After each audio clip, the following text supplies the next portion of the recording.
Sound of Music. Evelyn Glennie.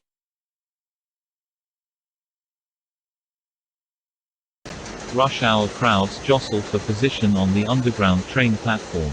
A slight girl, looking younger than her 17 years, was nervous yet excited as she felt the vibrations of the approaching train. It was her first day at the prestigious Royal Academy of Music in London. And daunting enough for any teenager fresh from a Scottish farm. But this aspiring musician faced a bigger challenge than most: she was profoundly deaf. Evelyn Glennie's loss of hearing had been gradual. Her mother remembers noticing something was wrong when the 8-year-old Evelyn was waiting to play the piano. They called her name and she didn't move. Evelyn. Evelyn. Hey Evelyn.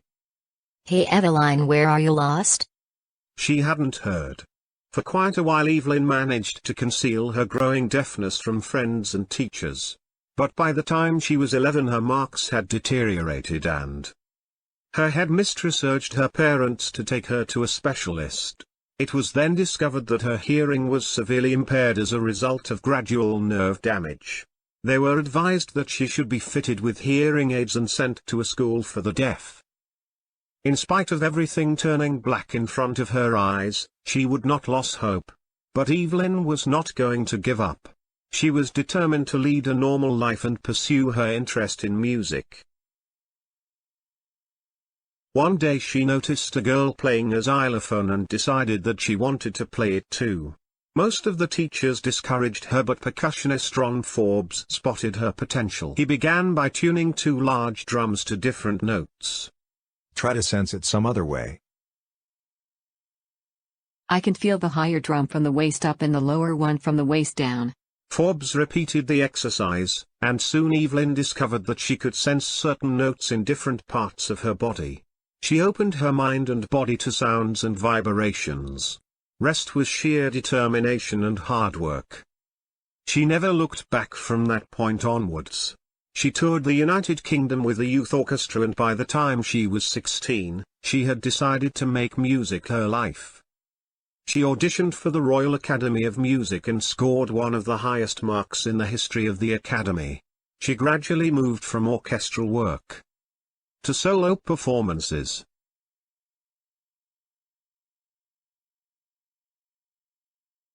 At the end of 3-year course, she had achieved most of the top awards.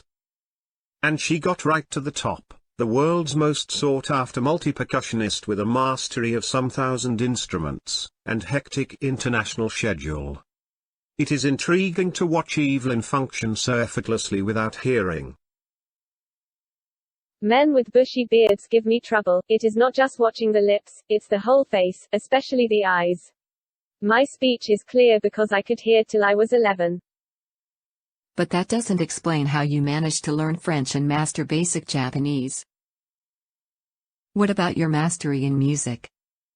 About music, it pours in through every part of my body. It tingles in the skin, my cheekbones, and even in my hair. When I play the xylophone, I can sense the sound passing up the stick into my fingertips. By leaning against the drums, I can feel the resonances flowing into my body.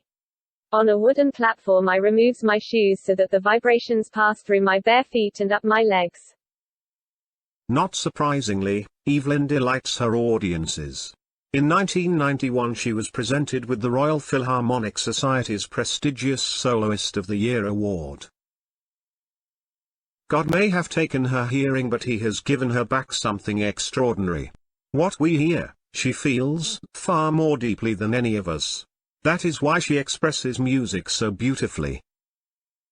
I am a workaholic. I've just got to work, often harder than classical musicians. But the rewards are enormous. Apart from the regular concerts, I also gives free concerts in prisons and hospitals.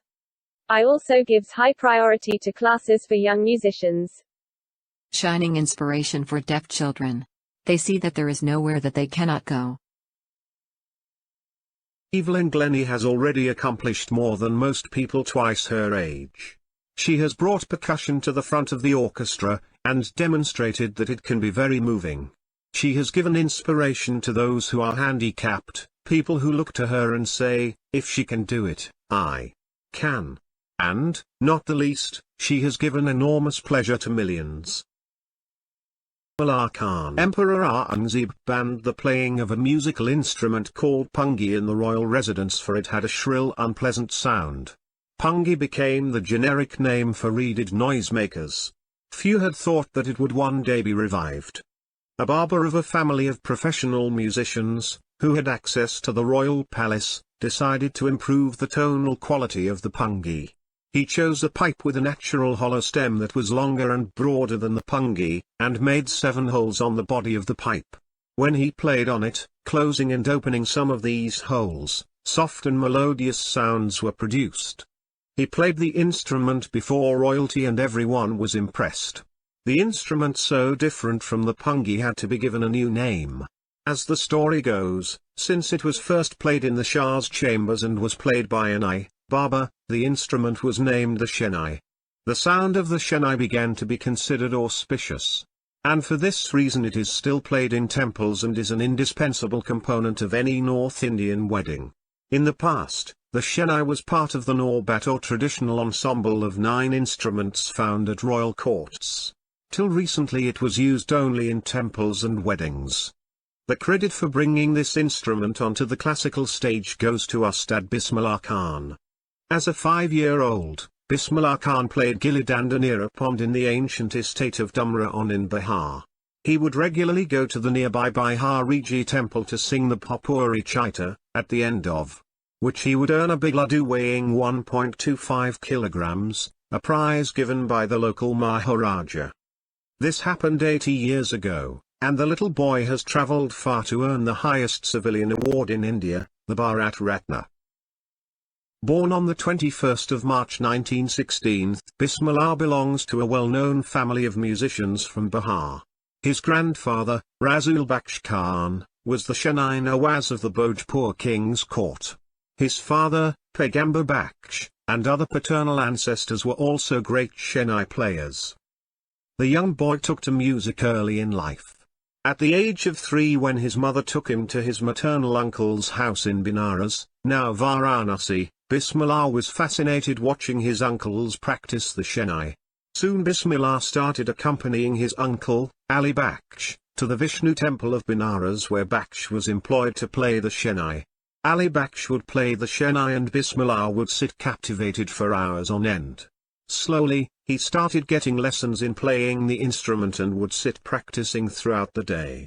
For years to come the temple of Balaji and Mangalamaya and the banks of the Ganga became the young apprentice's favorite haunts, where he could practice in solitude.